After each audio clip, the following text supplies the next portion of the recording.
নমস্কাৰ আমি থান প্ৰচিনা সমিতিৰ ফালৰ পৰা সকলো অসমবাসী ৰাইজক এই আবিৰ্ভাৱ ক্ষেত্ৰ যি আজি 1 ফেব্ৰুৱাৰী তাৰিখে মাননীয় মুখ্যমন্ত্ৰী মহোদয়ে কথা দিয়া মতে যি 29 ডিচেম্বৰ দিনাখনে তেখেতে কথা দিছিল যে ফেব্ৰুৱাৰী 1 তাৰিখৰ পৰা আবিৰ্ভাৱ ক্ষেত্ৰ সকলো দৰ্শনাৰ্থীৰ বাবে মুকলি কৰি দিয়া হ'ব।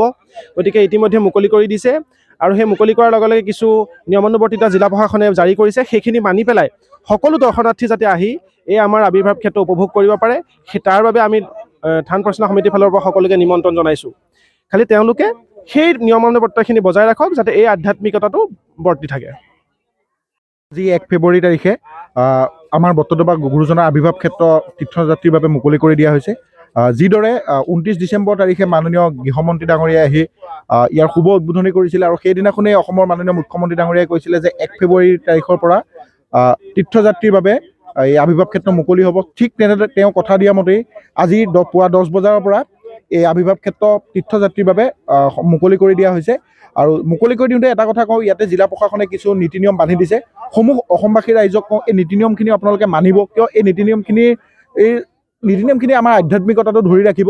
যেনেদৰে চাওক, আজি 2-3 দিনৰ কাৰণে প্ৰশিক্ষণমূলকভাৱে যেতিয়া এই বস্তুটো আপোনাৰ অপেন কৰি দিছিলে আবিৰ্ভাৱ ক্ষেত্ৰ ভাগ, তেতিয়া দেখিবলৈ পোৱা গৈছিলে বিভিন্ন দুষ্কৃতিকাৰীয়ে বিভিন্ন দুষ্কাৰ্য সংঘটিত কৰিছিলে।